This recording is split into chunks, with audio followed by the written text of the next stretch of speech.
Welcome to your Healing Place podcast with Linda and Mindy. It is our desire to address common concerns of how abortion and faith intersect in order to validate the emotional pain and grief that abortion can bring and give hope that recovery is possible.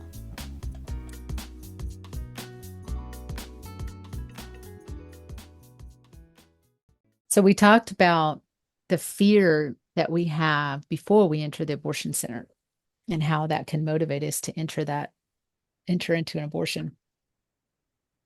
After we have an abortion, and I know not everybody in the world regrets their abortion. I'm not going to ever say that. But I know all the women we talk to do. Any woman that comes in for healing has some regret somewhere. They're grieving somehow, or they don't know that they regret. I mean, I do know that regret takes some time to come about, and we can talk about that in a different section.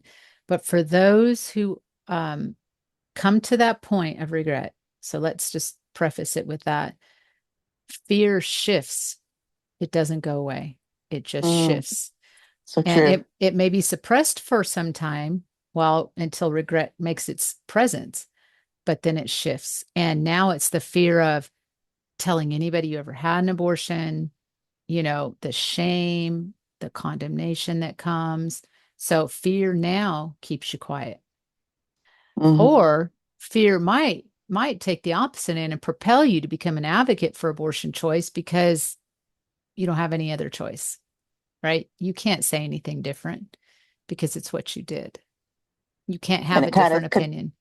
right, and it confirms that you made a good decision by encouraging other people to do the same thing in your mind anyway. And for those of us who then struggle with that fear, I know for many, many years, I mean, you and I, Linda, both know for sure, but it was only in the last few years that women have been coming forward sooner. Usually they sit for years and decades with that fear and that shame that go together and don't say a word. They don't know who to say anything to. I mean, they can't go back to the pro-abortion side because they said it wasn't an issue. It wasn't a life. It's just a blob of cells. It wasn't anything it was like pulling a tooth.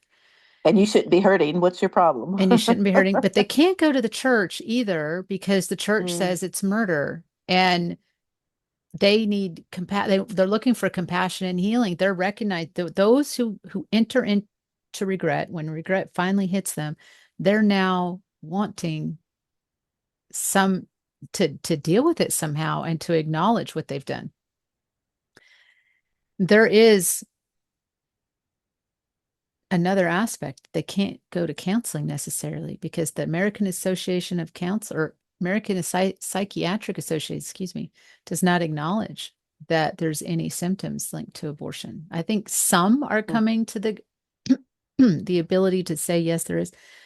So where do they go? They're stuck. And so we sit silently with it for a really long time. I did. I sat for a really long time until I had my abortions before I was saved. And then in church, I heard them talk about something I'd never heard before, and that was a pregnancy center. And I thought, what the heck? What are they doing? And I knew they were trying to help women instead of having abortions, help them to find all the resources in their area. And I knew I had to go down there and tell people, don't have an abortion. This is not good. It hurts. It hurts, and it's detrimental and it's shameful. And I couldn't have put all those words to it at the time. I just know I wanted to tell women not to do it. And that's when I was really able to start talking about my abortion and understand that there's a lot more compassionate people out there than I realized. Again, we mentioned last time that perfect love casts out fear, and God's perfect love does. He died for all our sins. He covered them with his blood. And, when we come to him and we fully bring that to him, he cleanses us. He washes us clean. He makes us a new creation. So. And you mentioned fear afterwards. Fear of what other people think, of course, is a big one. I think fear of God after an abortion is Oh, huge. yeah. We Yes. fear that he's going to punish us, and we end up self-punishing ourselves because he isn't doing it. We know we need punishment. And but fear of him hurting our other children, later children, Oh, fear yeah. of not being able to have other children, Yeah. that he's going to somehow punish us, come back, we're going to have cancer, we're going to have something.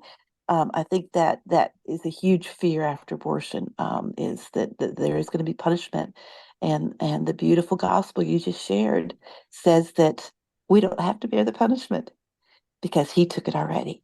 He took it. And Yeah. anything we could do or any punishment he could give us, wouldn't compare to what Jesus already did. Yeah.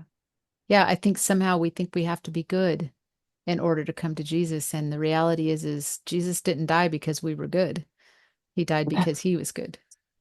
Right. You know, he died because we're not good. Hmm. And now we, Amen. in the blood of Christ, we can be good. So So fear no longer has control.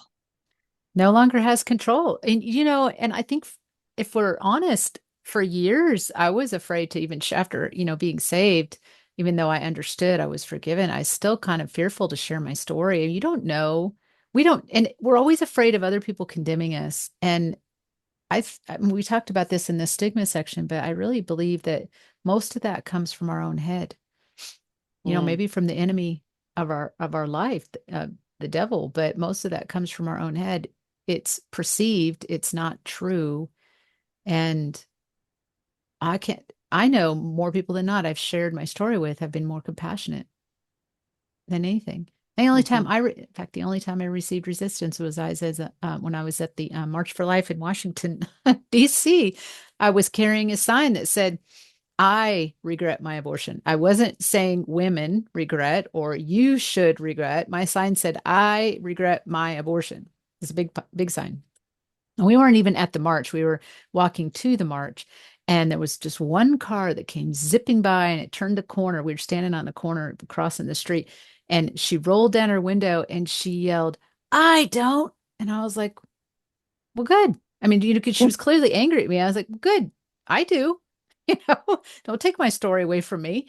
If you don't regret, fine. I didn't say you regret, did I? My sign says, I regret my abortion.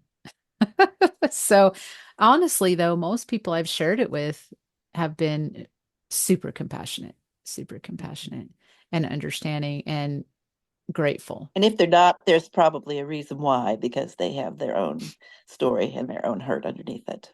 That or there are hard-hearted Christians. There are hard-hearted people in the world, period. And you don't have to be Christian to be hard-hearted. I know the culture says that, but that's not true. There's a lot of hard-hearted people um that think abortion's wrong, and they'll say so. They don't understand what's happening. They don't understand the pressure and the fear that come beforehand and the situation and all the various kinds of situations that we face. So fear does not go away after abortion. It might lay dormant for a while, but it definitely rears its ugly head. And when we begin to regret, and then fear says, oh, well, now you can't say a word.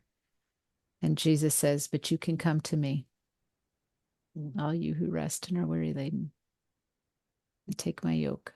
For my burden is easy and my yoke is light. Thank you for listening. This podcast was inspired by the many conversations had through the years with women struggling from the emotional pain associated with abortion. Thank you for allowing us into your healing journey. Subscribe on major platforms where podcasts can be heard. Learn more about virtual abortion recovery healing at www.anevenplace.com.